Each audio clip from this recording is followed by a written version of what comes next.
fact, it's wonderful to see so many of you today, so many friends and colleagues of Oded's from Emory, from Atlanta, and from beyond. And also it's wonderful to welcome Oded's family here as well today. Now, my name is Roxani Margariti. I'm an associate professor at the Department of Middle Eastern and South Asian Studies, a department that Oded founded. In organizing today's celebration of Oded, the Message Department is joined by the Tam Institute for Jewish Studies, where Oded has also made a major contribution, about which you are all going to hear more soon, and we're very grateful for this partnership. Now, Oded's many academic contributions to the field of biblical archaeology have been much celebrated. There was a conference here a couple of years ago, maybe 3 years ago, on the Iron Age. There have been panels dedicated to his work on daily life in ancient Israel, an area where Oded's work has been tremendously influential. And this coming November, his work will be celebrated again at a special session at the American Schools of Oriental Research annual meeting in Denver.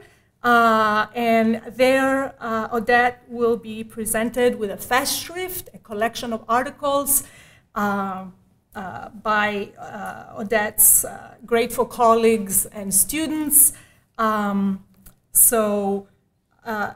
I think the influence and the discussion and the celebration of Oded's academic work will be an ongoing process, far beyond the transition that he's undertaking now, as he retires from active duty in the classroom. And as I can't imagine Oded resting for very long or for long periods of time at any point, I think active duty in the field and on the page or in writing will continue for some time to come. But today we would like to stop and to celebrate and to thank Oded for his many contributions to our community at Emory. And these are contributions and leadership in the Department of Middle Eastern and South Asian Studies, in Jewish Studies, in the programs of Ancient Mediterranean Studies and the Mediterranean Archaeology program, working with students of GDR and the Carlos Museum and more. So in what follows, I have been wisely assigned to do a very easy job, which is to introduce people who need no introduction. But before I do that, I just wanted to say a couple of personal words of thanks to Oded for all he has done for me and all he has meant for me as a friend and as a colleague and as an archaeologist. So as a colleague, I will just say that Oded was the one who hired me. He was the chair of the committee that hired me, and I remember very clearly a very extraordinarily chilly day in March, 16 years ago, almost to the day, in 2002, when Oded received me on campus and showed me around and kept me going in between the intense, shall I say stressful, campus interview stuff that I had to do on those days. Really, my first introduction to Emory and my first fond memory of Emory was of Oded, really. And I thank you, Oded, for that. Not only did he hire me, but he has also been an informal mentor to me all of these years. We have a standing appointment for lunch at the beginning of each semester and at the end of each semester, and sometimes we also sneak one in between. And it's been wonderful to be checking in with him, to hear about his work at Tell Halif, to tell him about my work, and to receive his very lightly delivered wise advice as I've moved forward. So also as an archaeologist, we'll hear a lot about his contributions in a little bit, but I wanted to say that for me personally, it has also been, he has been a direct link for me to archaeology, which is a field that I no longer practice actively, but is very important to me in my work as a historian. This year, I have taken over from Oded as interim director of the Mediterranean Archaeology Lecture Series. And it's really, I'm very grateful to be in this position to try to continue his work of bringing many very interesting speakers on archaeology to Emory.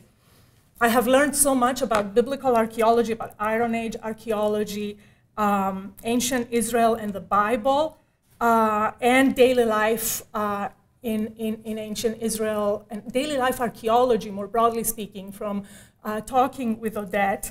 And I've also learned quite a bit from all the articles he sends me every time there's an archaeological discovery that concerns my area of interest, which is maritime studies. I hear it first from Oded before I hear it from journals and so on and so forth. So I think that I can perhaps, in a small way, claim that I have been Oded's student too, if I can say that. So finally, I also wanted to say that I'm very grateful to Oded and Marcia for their friendship over these years, for your warm hospitality, for all the stories of the amazing places that you have visited on your intrepid travels that have made me jealous, and also for your love of my country, Greece, which we've talked about so much, and for helping to make Atlanta a second home for me. So thank you so much. So now I'm going to pass the mic to my colleague, Devin Stewart, Dr. Devin Stewart, professor of Arabic and Islamic Studies and chair of our Department of Middle Eastern and South Asian Studies. Devin has known Oded for a very long time, and so he will tell us the story of Oded and Emory and Mesas. Thank you.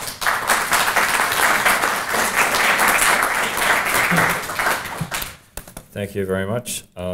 It's a pleasure and an honor to be able to speak about Oded today. My task is to tell you something about Oded's role in the history of our department. And like the Bible, we need to start at the beginning. So the first chapter of the first book of the annals of the Mesas department be open as follows, right? In the beginning was Oded. Emory was dark and formless and devoid of life. Students who wanted to take a foreign language could take French, and if they weren't happy with that, then Spanish would have to do. Representatives of the spicier half of the world were few and far between. Right? Then Oded arrived. He arrived to start the Hebrew program at Emory in 1977. That's a little bit over 40 years now. And that changed the face of Emory, or it was part of the things that changed the face of Emory. He was then in the Department of Modern Languages and Classics, so there weren't the separate departments that we have now we have a number of language departments on campus. Over the next decade, he worked very hard to establish the Hebrew program, and he was able to hire two new people, Benjamin Harry and Mahmoud al-Batal. You might not realize that Oded, in addition to starting the Hebrew program, was also the prime mover behind the starting of the Arabic program at Emory. Through hard work, he was able to help the department grow, and when the Modern Languages and Classics department broke up, this small nucleus of people created a new department called Near Eastern and Judaic Languages and Literature. So Oded hired me in 1990. I came here in the fall of 1990. Gordon Newby was hired in 1992. Frank Lewis was hired in 1994, right? Roxani in 2002, we just heard, right? And a number of other people after that, right?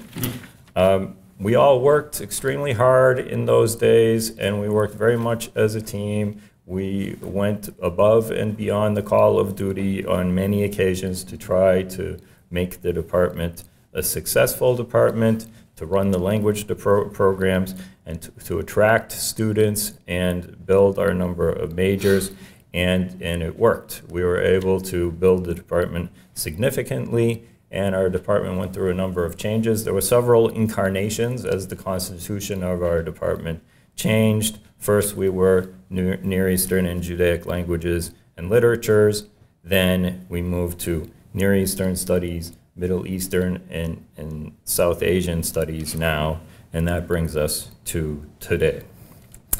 Over the years, Oded has been an important mainstay of the Mediterranean Archaeology Program, the Ancient Mediterranean Studies Program, the Hebrew Bible Program in the GDR, and Jewish Studies, all the while pursuing an archaeological research agenda and gaining a reputation as a prominent archaeological expert in Iron Age Israel, right? But we in the Mesas department should not forget that in the beginning was Oded. We owe the existence of the Hebrew program, the Arabic program, and our department on the whole to Oded. Now, I must say a few things about Oded's character. Those of you who know Oded, and Roxanne, you mentioned this, we know that Oded worked hard, right? It didn't take me long to figure out that Oded grew up the hard way. He was used to working very diligently, and unlike many people in academia, not asking for something first and maybe not living up to it later. He would deserve what he wanted first through hard work, and only then ask, right? He was continually humble, diligent, fair, and encouraging. So, another thing that I really appreciate about Oded was his unwavering support of us as younger faculty, and he supported me one time that I want to tell you about, where I almost caused an international incident. This was we had a celebration for the anniversary of the revival of Hebrew. I was trying to figure out what year it was. It was the early 1990s, and I was trying to figure out what anniversary it was. It didn't work out. They usually say 1881, so it wasn't 1981. It was around 1992 or 3. In any case, this was happening at a particular time in history when the Lebanese Civil War had just ended, and I believe the summer before, the Israeli Air Force had bombed southern Lebanon. So that was sort of in the back of my mind while we had this. We also had a colleague, Mahmoud al-Batal, who was from Lebanon, and they had a very nice event celebrating the revival of Hebrew. The Israeli consul happened to be there. Our students were involved in organizing it. Maybe you were there too. I don't remember. It was Silberman, though, who was one of the people in charge. In any case, Oded got up and he gave a very great speech about the importance of Hebrew in world culture in general. He made a lot of the obvious points, but he also happened to mention that the founding fathers of the United States had debated whether Hebrew should be the language of the new nation. Then the Israeli consul got up to give a speech, which I did not like at all. We've had some good Israeli consuls here. There was a guy who did his master's thesis on estimating the Shiite population of Iraq. Right? He was a very interesting man, very good to talk to. They'd done it by looking at people's first names. So they had got this from similar studies that had been used to estimate the Jewish population in certain cities by looking at census data. Right? So they know that there are certain names that are marked as Shiite.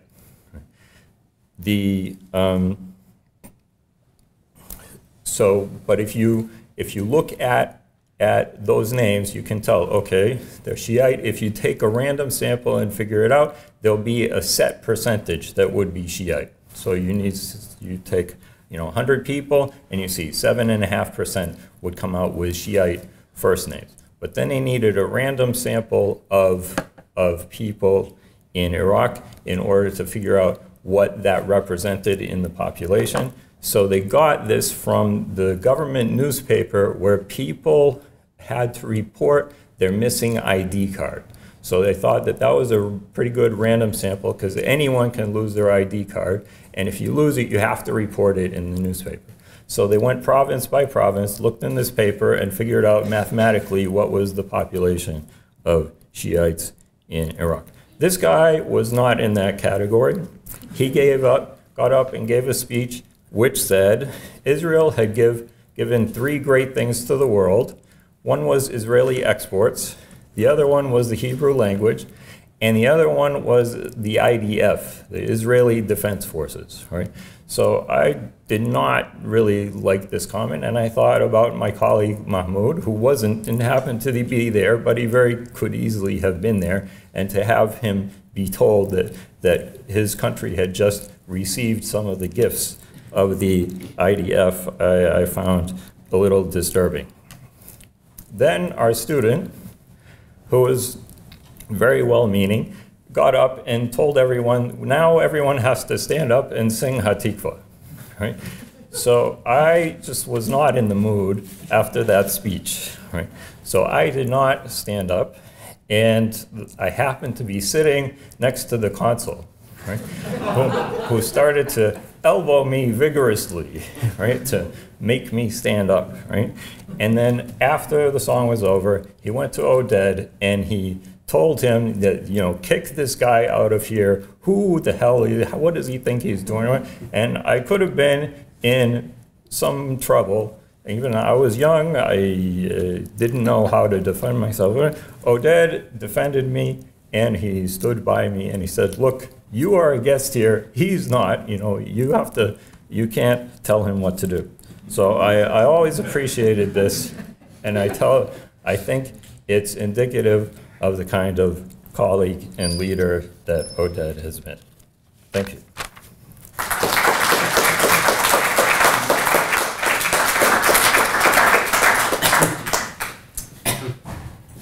So now I would like to call to the podium Dr. Eric Goldstein, my colleague in history and Jewish studies. He's also the Judith London Evans Director of the TAM Institute for Jewish Studies, and he has known Oded even longer perhaps than Devin. So we're going to hear from him about Oded's contributions.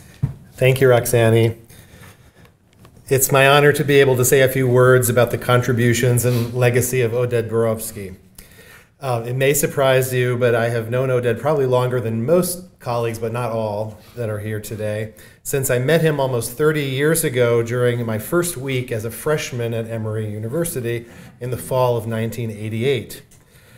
I arrived at Emory with a general interest in Jewish studies, but having received most of my background and training in this area from my family and my religious community, I did not yet have a firm idea of what it would mean to study these topics in a university setting and in an academic framework. One of my first stumbling blocks was the Hebrew language. I had attended several years of Hebrew school, but the instruction there, as many of you undoubtedly know, was not geared toward modern Hebrew literacy. Quite frankly, it did not even prioritize the goal of teaching the students to fully understand what they were learning, but instead aimed principally at teaching them to recite prayers by rote so they could be prepared for their bar or bat mitzvah. So I had the basic skills of knowing how to read and write Hebrew, but my comprehension and knowledge of grammar was weak, if not non-existent. Thus, upon arriving at Emory, I found myself in the following situation. Hebrew 101 was too easy for me, but Hebrew 202 was too hard, or 201 was too hard. So therefore, I went timidly to knock on the door of the director of the Hebrew program, Professor Oded Borowski, to ask, what should I do? And apparently, as Oded explained to me, I was not a unique case. So the Hebrew program, under his direction, had created an accelerated course called Hebrew 110, in which you could start at the beginner's level but cover the equivalent of 2 semesters in one. One does not usually remember an advising appointment like this, but this one stands out clearly in my mind. As a matter of fact, I can just see Oded sitting there at his desk, not because this meeting solved my language learning problem, but because I was a scared freshman, not knowing how to navigate a somewhat intimidating new environment. And Oded, as in his role as an advisor, helped me in his calm and easygoing manner through this first obstacle of my academic life, projecting a sense of concern and reassurance that I needed at that moment. And I've learned during my own career that teachers often have no idea how the small things that they do affect their students in profound ways. But I can say that that small interaction was a first step toward my increasing involvement, not only in in learning Hebrew. I think I got through maybe the 400 level, but in what is now the Mesa's department. While my intellectual interest in Hebrew and Middle Eastern studies certainly propelled me, the strongest thing drawing me to the program were the professors like Oded and some of the others who have been mentioned, who really, as leaders of a new program, a small department, they made it a priority to reach out to the students, give us their time, show us that we mattered, and they nurtured our intellectual curiosity in ways that exemplify the best of the college experience.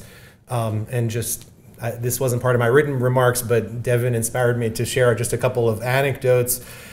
You know, we were as students very engaged in this new program. I was the second graduating class of the major in Middle Eastern Studies, so we had a sense of ownership. And so, for example, we found out about a conference in California that we wanted to attend. So we wrote a proposal and submitted it to Oded, and he agreed to partially fund us to travel to California to attend this conference. And, you know, we had several other initiatives like this, and we knew we could always count on Oded and the department to support us, you know, in these things. Also, I remember that the department was somewhat unique in that it involved the students in the search committee process. They were hiring Hebrew professors and other professors, and there was always an attempt to have a student committee to kind of interview the candidates on a level that I think was unusual in other departments. And we may not have always known what we were talking about, but they listened to us, and that helped us feel engaged in the learning process in a unique way. Also, I have to share this because it's just kind of funny to look back. But I can remember one year Oded was away in Israel, and there was a search or something going on where he needed to communicate with the faculty who were there. And this must have been something like 1989 or 90, and email was just in its infancy. And I just vividly remember, I was a work study student in the department, standing in somebody's office with about 3 other professors, all looking around a computer as someone was going to send the email to Oded in Israel. And they pressed the button, and somehow in those days you could see it moving to different locations. It said, you know, now it's in London, now it's in Amsterdam, now, and we were all like, you know, the email reached Oded in Israel. Anyway, I can say that this sense of community and investment in their students that Oded and his colleagues displayed was one of the major factors that made me interested in eventually becoming an academic myself. Oded became the chair of the department the same year that I arrived here as a freshman, and within a couple of years, the major in Middle Eastern Studies was created. And as I said, I was the second class of majors. Looking back on this experience, what was really unique about this program was that it created, through close collaboration among the faculty teaching Arabic and you know, what became Islamic studies. I mean, this started as a language and literature department, but then it kind of morphed into, you know, a much broader interdisciplinary department. So this major was created through the collaboration of those focusing on Hebrew and Jewish studies and those focusing on Arabic and Islamic studies. Many of these faculty members themselves were of Arab or Israeli background. And for the students, this was an inspiring example of cross-cultural cooperation and the commitment to presenting the Middle East in a multicultural context. And all of this energized us because it revealed how academic study can help challenge and overcome prejudices and biases that often dominate public discourse in contemporary politics. Later, when I attended graduate school at the University of Michigan and became more aware of academic culture, I learned how many departments and programs in Middle Eastern studies around the country are hopelessly riven with political feuds and intergroup grievances. And so I came to appreciate even more how special and unique the situation at Emory was. And I think since Oded was the chair of the department during this crucial formative phase, he really deserves much of the credit for setting this tone of diversity and cooperation and for elevating scholarly inquiry as a force capable of binding together a faculty and students across cultural and political boundaries. Since I was supposed to speak about Jewish studies, I should mention that the original, as Devin already mentioned, the original name of the department was the Department of Near Eastern and Judaic Languages and Literatures. And as such, it served as one of 3 nascent programs across the college that helped create a foundation for what is today the TAM Institute for Jewish Studies. Oded came to Emory in 1977 as a Hebrew instructor, originally in the Department of Modern Languages. And in fact, as Devin said, he was the entire Hebrew program at that time. And then, of course, later he also taught courses in biblical archaeology. Just about the same time that Oded arrived, David Blumenthal arrived in the Department of Religion as the Cohen Chair in Judaic Studies, and Ken Stein came to the History Department to teach courses on modern Israel and the Arab-Israeli conflict. And so for the first several years, Jewish studies at Emory developed along these 3 related but independent tracks. In his role as director of the Hebrew program, Oded worked, and I know sometimes in collaboration with Edna Coffin at the University of Michigan, to develop some of the pioneering pedagogical materials that help lay the groundwork for the university-level teaching of Hebrew at that time. And under his leadership, Emory's Hebrew program grew from its humble origins to an impressive undertaking spanning several levels of instruction, employing multiple faculty, and reaching hundreds of students.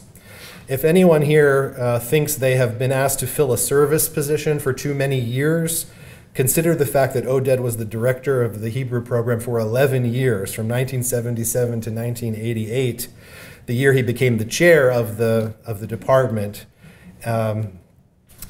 NEJLL, the Near Eastern and Judaic Languages and Literatures, brought together, as Devin was describing, both Arabic language and literature, Hebrew language and literature, and in those days it also housed the original Yiddish component at Emory, which is now part of the German department. Meanwhile, Oded's work in his major research field, biblical archaeology, also formed a major contribution to the growth and development of Jewish studies at Emory, and in many ways as a specialist in biblical archaeology, Oded was a key transitional figure in the place Jewish studies had in the larger Emory curriculum.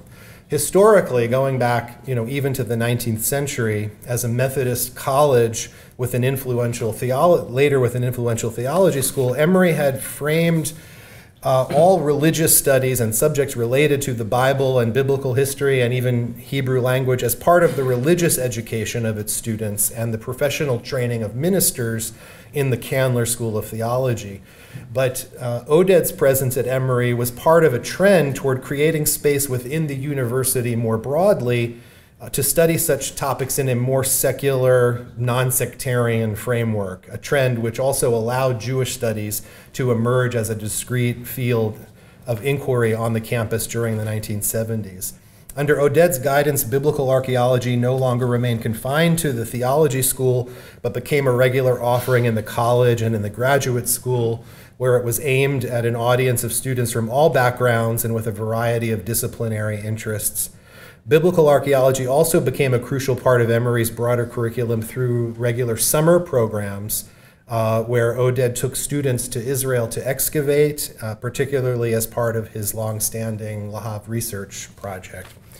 In 1999, recognizing the advantages of creating closer connections between the Jewish studies endeavors that were taking place in different parts of the university, colleagues created the Institute for Jewish Studies, now the TAM Institute for Jewish Studies.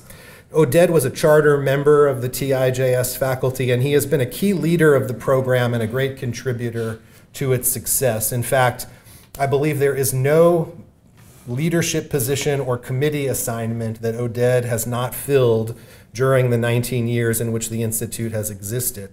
In 2001, he directed the graduate program in Jewish Studies. From 2002 to 2004, he directed the undergraduate program.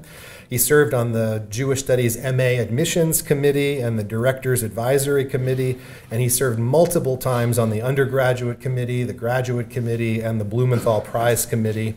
He was responsible for coordinating the annual Tenenbaum Lecture in Jewish Studies, arranging for the visit of his colleague in the field of biblical archaeology, William Deaver.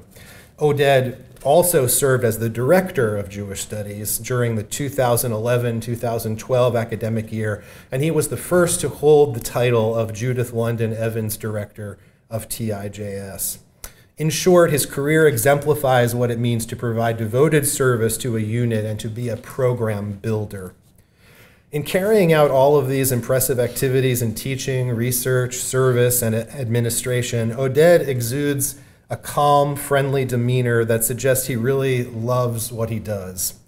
As someone who has seen Emory over many years and through many changes, I believe that Oded represents the best qualities of the university. He is a scholar distinguished in his field for his research and writing, but he has remained throughout his career a devoted teacher who makes it a priority to give his time and energy to his students.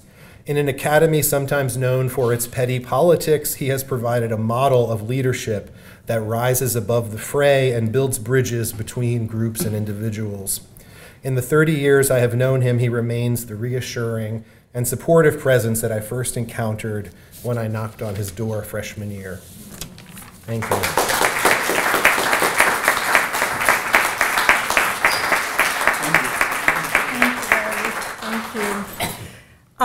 So now, last but not least, our third presenter is Dr. James Hardin, who is Associate Professor of Anthropology and Middle Eastern Cultures at Mississippi State University. Jimmy is also associated with the Cobb Institute of Archaeological Research at Mississippi State. Jimmy is Oded's colleague and collaborator at the Lahav research project at Tell Halif, and he also helps keep archaeology in the family, as he is also Oded's son-in-law. So we are very happy that Jimmy can be with us. Please. Thank you, Roxani.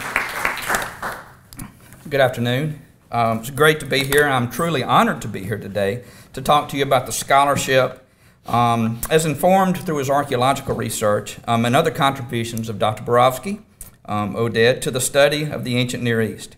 These are many and significant. I would equally be honored to talk about him as a teacher in field excavation, as a tour guide in in Israel, as a father-in-law, and as my children's grandfather. In these, he is equally accomplished and significant.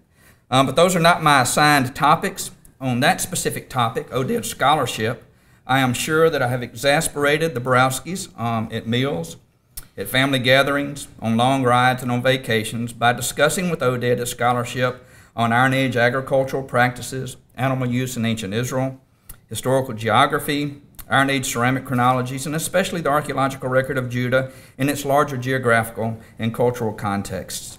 As well, I constantly ask him about the past, present, and future of the American Schools of Oriental Research and the Albright Institute of Archaeological Research. For Oded has truly established himself as an authority in all of these areas and on all of these topics. Now I get to do the same thing to you guys, but this time by invitation. So thank you for this opportunity. And so I want to move from this to talk about Oded's scholarship and service. I decided not to mention things like His tour of tales on a tractor with a water trailer pulled behind, pepper eating contest with Ethiopian workers, rolling rocks off of other people's tails, borrowing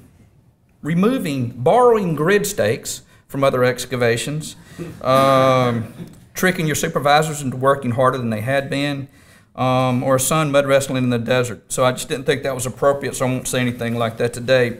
But I will talk about the firm foundation and direction of Oded's scholarship, which must have been laid in graduate school. If not, then during his early years in Kibbutz Lahav's agricultural fields in southern Israel. But his doctoral committee reads like a who's who of giants in both the fields of biblical studies and anthropological archaeology. Folks like George Mendenhall, Matthew Stoper, Noel Friedman, and Kent Flannery would have scared me to death. The work he presented to them, though, became the basis for his first book, Agriculture in Iron Age Israel. It still remains one of the most useful systematic reviews of agriculture in ancient Israel. Its mining of biblical texts for terms related to land use, land tenure, aspects of farming and grain production, such as planting and sowing and harvesting and storage, changed the way we talked about these things as archaeologists. It was quite exhaustive in various aspects of production and fertility, such as fallow, fertilizing, and pests. And Oded came to the topic honestly. I remember one time driving through the fields and hills north of Kibbutz Lahav in southern Israel. I think we were headed to Tel Beit Mirsum. I was looking in the fields excitedly asking Oded about Iron Age agricultural practices and terracing and things like this that I'd learned from Bill Deaver in school. He was excitedly looking at the same fields, saying with pride, I could plow those fields straighter and better than anyone else in the kibbutz. He understood his subject through application as well as study, and it became the starting point for later works that would follow his and that integrated more critical biblical scholarship and anthropological theory. David Hopkins told me personally he never would have been able to write his acclaimed and well-used Highlands of Canaan without using heavily the foundation provided by the work in Oded's dissertation. Oded's next book, Every Living Thing, Daily Use of Animals in Ancient Israel, was written as a companion to this earlier book, this time dealing with human and animal relationships in daily life. Once again, using terminology from the Bible and information from ancient Near Eastern documents, anthropology, and archaeology, Oded exhaustively synthesized what we know about the use of animals from bugs to behemoths in biblical times for food, clothing, transportation, and to drive the economy of pastoral systems and even cultic practices. It was received with celebration, much like his first, and became a standard to anyone researching these subjects. And while both of these books are outstanding in their own right, I think their sum became even greater than the parts by integrating fundamental aspects of plant and animals in daily life with economy in a way that provided fertile thought for daily life. Oded's work, I would say, along with perhaps that of Carol Myers, presages more than any other scholar's work that I can think of at least, to create a whole genre of scholarship focused on ancient households, their economies, and various components of everyday life in ancient Israel, ultimately leading to more engendered understanding of Israel in the context of pastoral and or agricultural economies.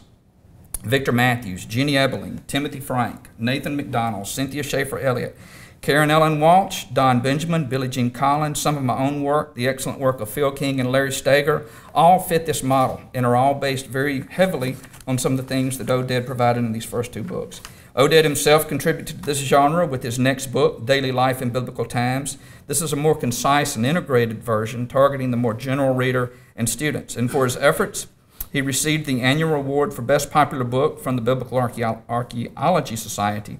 In fact, he has received similar awards for outstanding publications in some of his articles as well.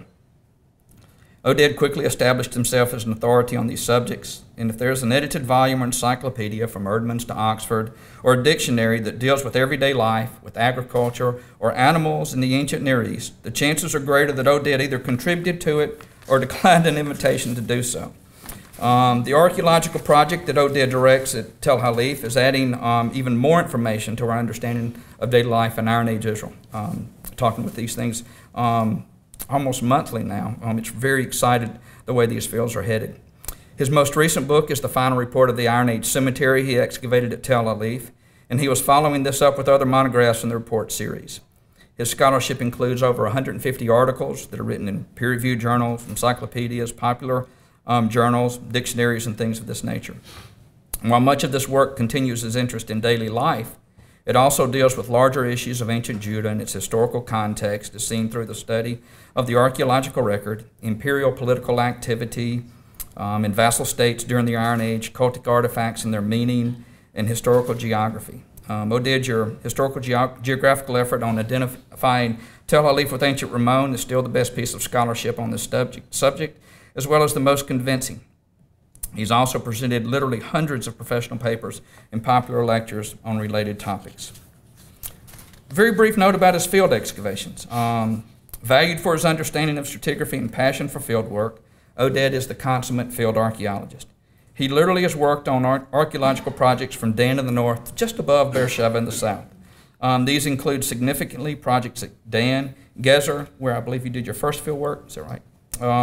Beit Shemesh and Ashkelon, as well as his very extensive work at Tell Halif in his own backyard in many ways, where he currently directs the Lahav Research Project in its Phase 4 excavations and publications, which again aligns very well with the research topics that I've described above, particularly as these are related to the Iron Age too.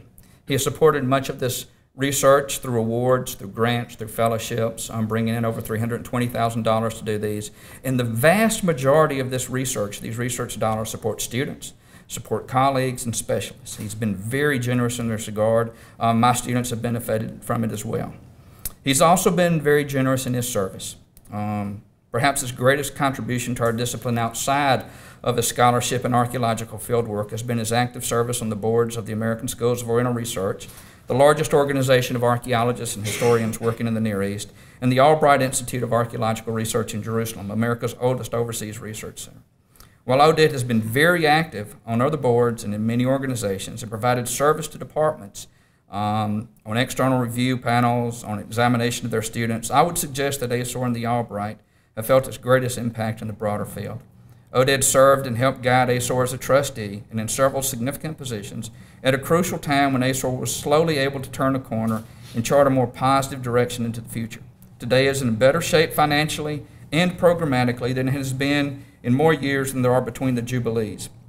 Oded has similarly served and continues to serve on the Albright Board of Trustees, where he also is working diligently to better secure its future, so that new generations of scholars will have the same opportunities many of us have had.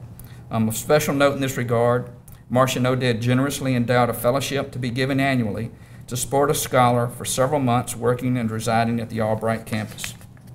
Speaking of residing at the Albright, Oded is legendary as the annual professor. He has received this distinguished honor more than any other scholar I can think of. I was a fellow at the Albright a year or so shortly after Oded was in residence, and stories of his academic and travel programs were renowned. He also began the cookouts in the garden, which have since become institutionalized. He did these things both big and small to make the experience of others more positive, always thinking of the others. The first time I flew to Israel was in 1986, a year before Oded's first book came out, and Oded was the first person I remember meeting as I left the airport to board the bus he had arranged to meet us. He seemed larger than life with this big, giant kibbutznik beard and this deep, booming voice that could be heard across the airport. I remember thinking how impressive he was and how effortless it seemed in connecting with everyone he talked to. He was funny, he was witty, sharp, he was charismatic. He's still impressive to me in his accomplishments and contributions, whose surfaces I've merely scratched give witness to a legacy he should be proud of, not only for his contributions that he has made to our field at large, but the positive way he has affected all of us. Thank you.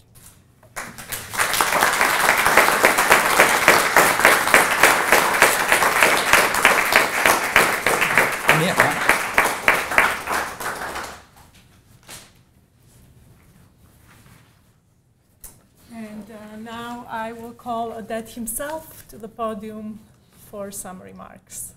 Oded. Thank you.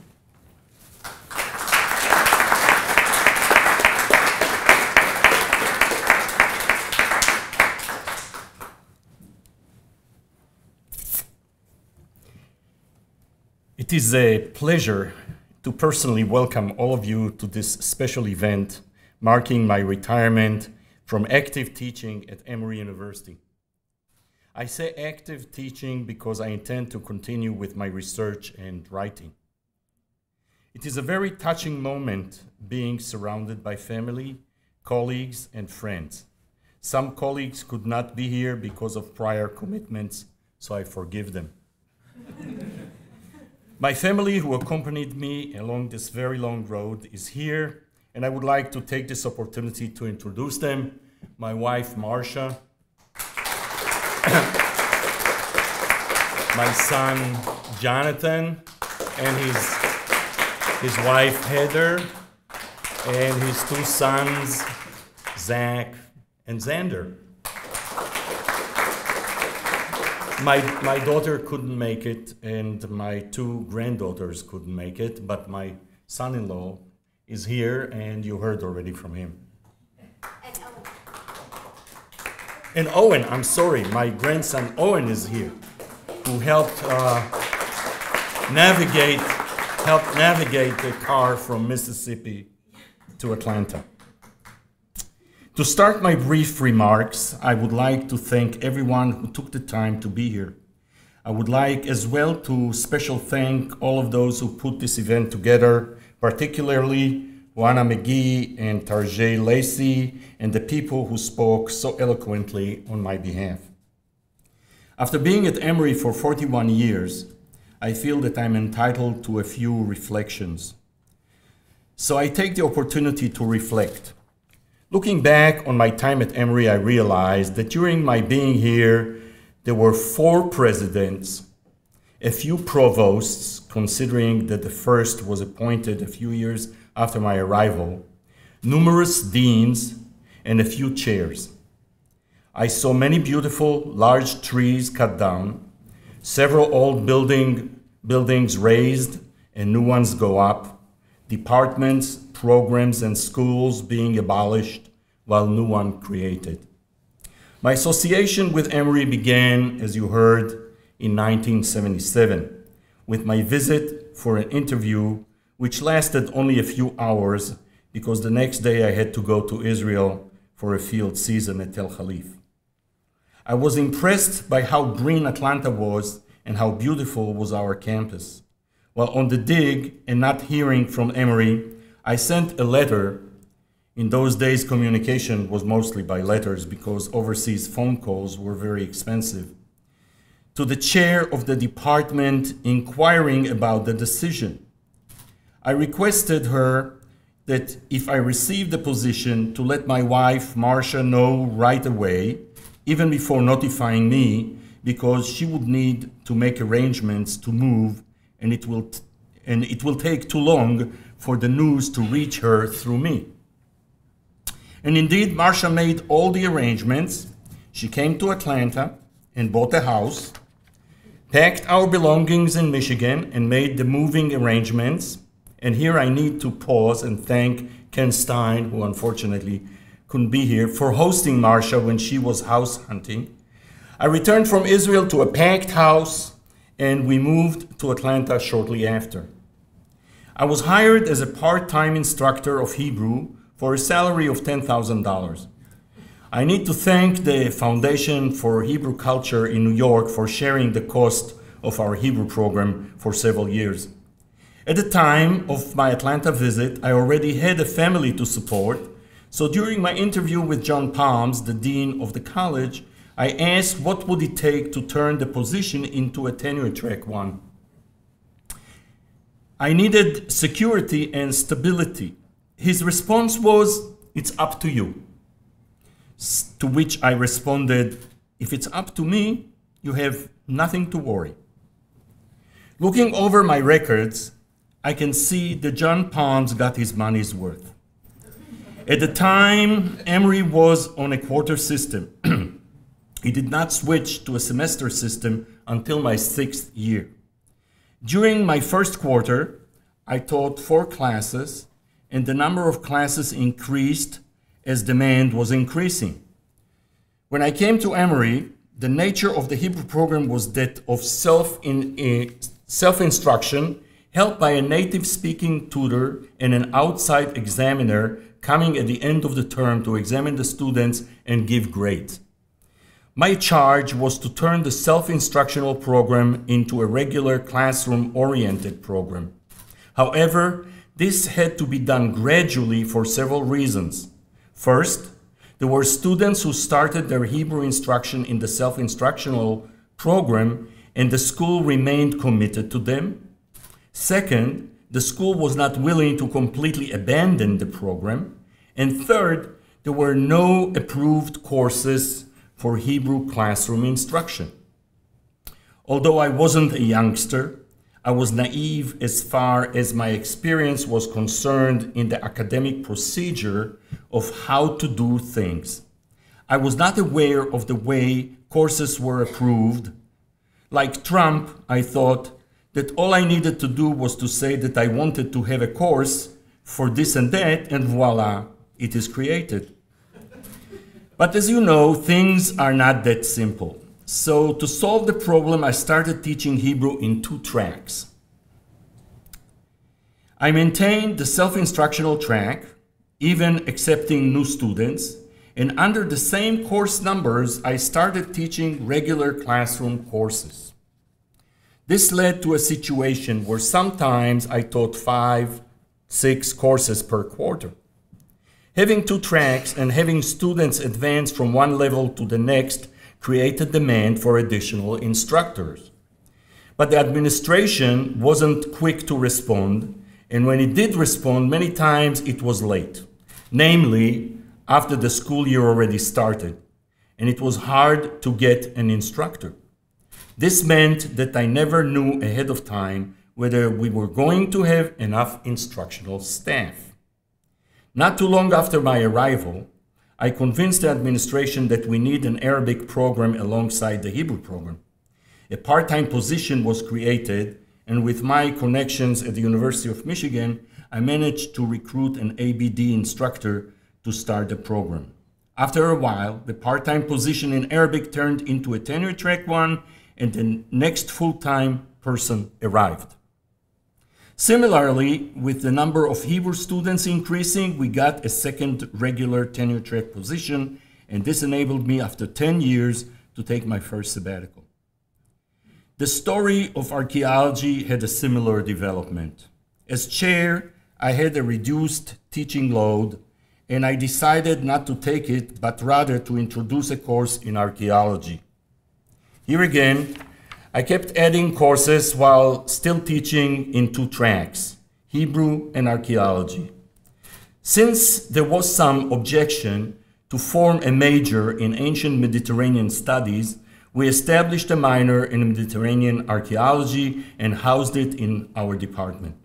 After some time, objection to the idea of having a program in ancient Mediterranean studies subsided, and a major was formed, while the minor in Mediterranean archaeology was maintained. My involvement with field archaeology was with me from day one at Emory. As I mentioned earlier, I arrived at Emory in 1977 to accept my appointment shortly after returning from the field. The next year, my project took a break, and I used that opportunity to complete writing my dissertation. We returned to the field in 1979, and this was the first year I took students with me to participate in the excavations. The summer program in archaeology in Israel was one of the very first Emory Summer Abroad programs, which included German, French, and Spanish. When I arrived at Emory, I was placed in the Department of Romance Languages because it had a lucrative self-instructional program in Spanish, and therefore the Hebrew self-instructional program was housed there. No other languages were taught in this manner. Shortly after my arrival, all the language departments were combined into a new department, Modern Languages and Classics. But Classics wasn't happy with this combination, and after a few years it declared independence, and we became the Department of Modern Languages and Literatures. We were organized in divisions along language families. Thus, Hebrew and Arabic formed a division of Semitic languages. The Department of Modern Languages and Literatures expanded to the point that it was deemed too large and hard to manage, and it was split along division lines, and we became an independent department. Because of demand that was created by Devon For example, while teaching overloads, we added Persian language instruction. Although we offered Yiddish before, another faculty member started offering this language on a regular basis, and our newly minted department was named Near Eastern and Judaic Languages and Literature, or NEJLAB. Following changes in faculty, the department was renamed Near Eastern Studies, then Middle Eastern Studies, and finally Middle Eastern and South Asian Studies, where we are today. When I arrived at Emory, my first office was in a room originally designated as a faculty lounge, located in the Humanities Building, formerly the Chemistry Building, and now Callaway Center North.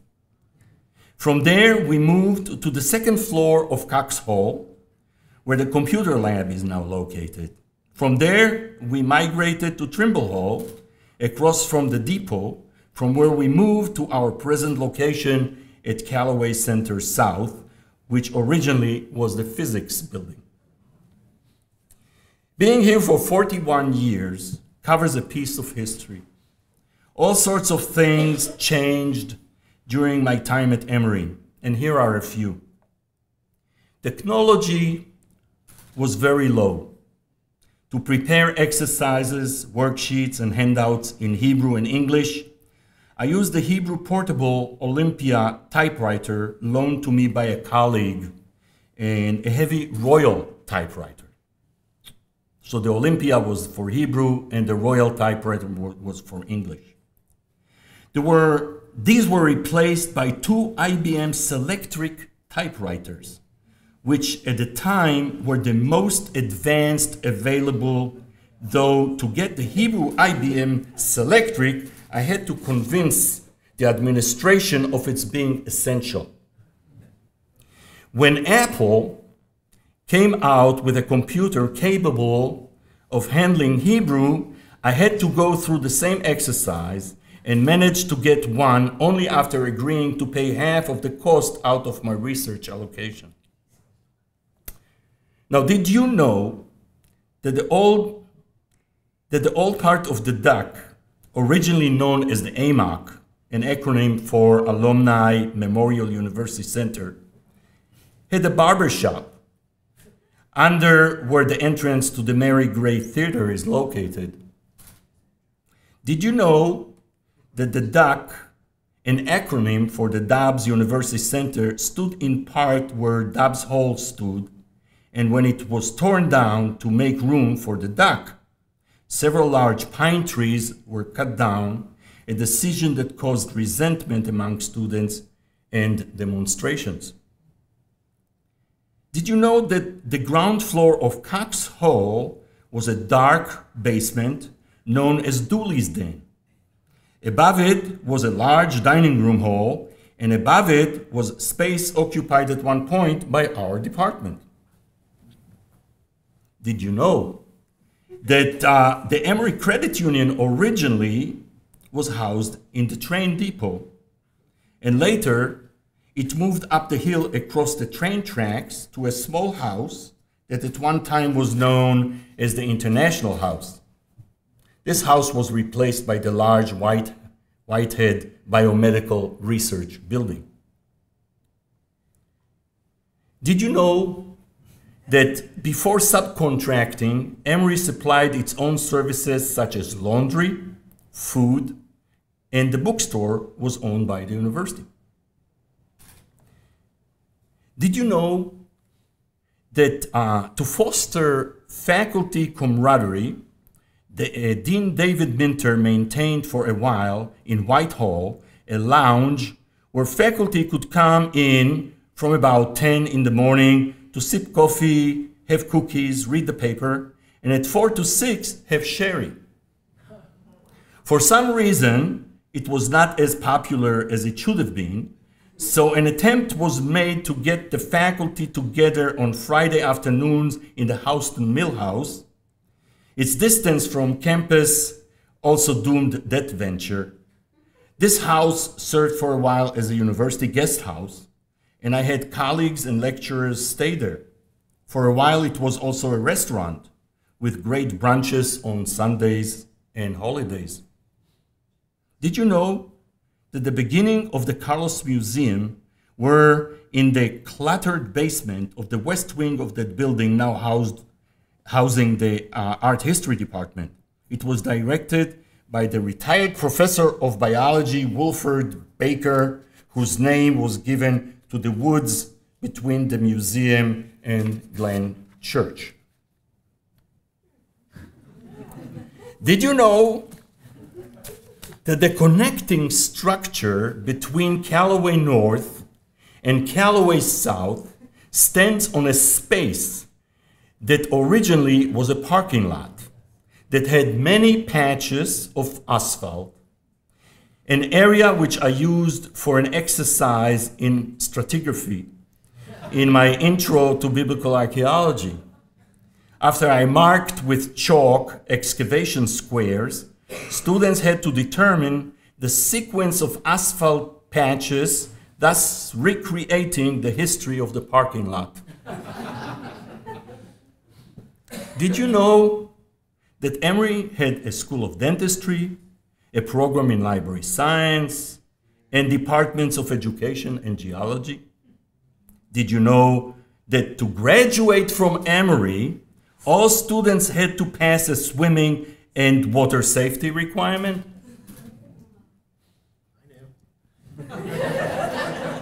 So there are many more tidbits that I can share with you, but my time for remarks is up. So let me take this opportunity to once again thank all of you for coming and for being great friends.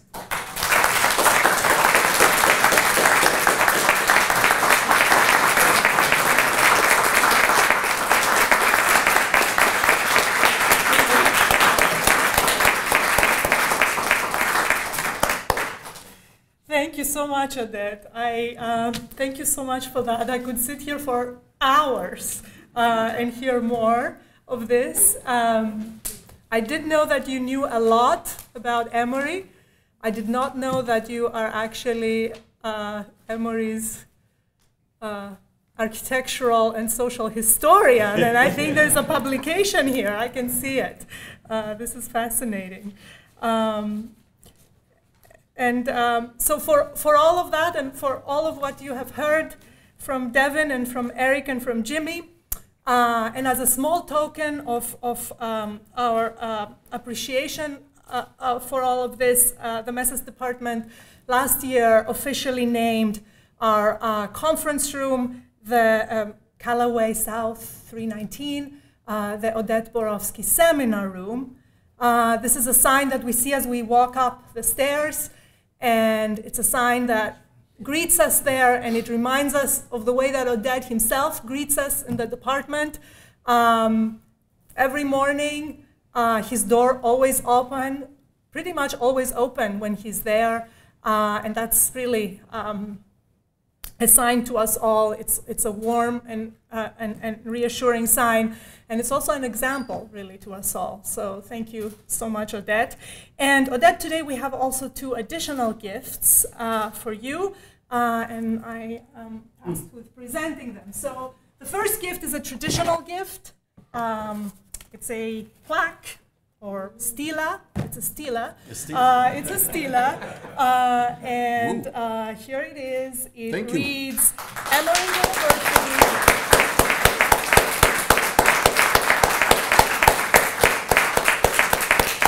I need to build a new room in my house.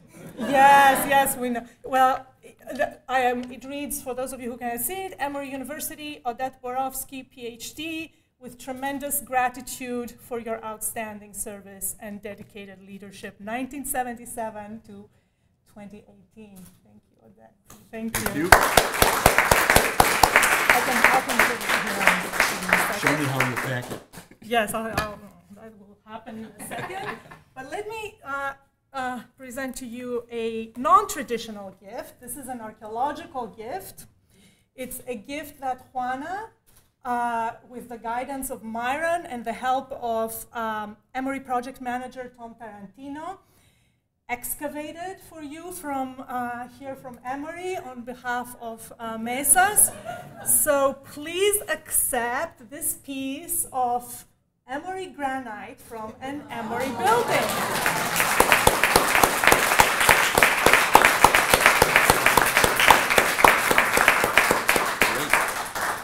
Now, the exact provenance of this is a little unclear to us. Juana tried to find out, but we couldn't figure it out. Which means we won't be able to publish.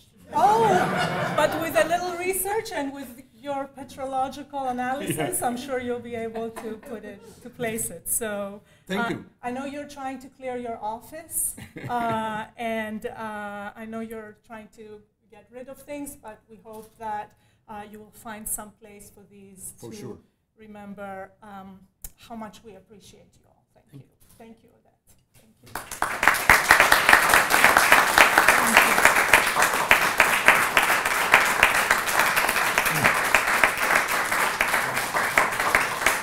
Thank you very much.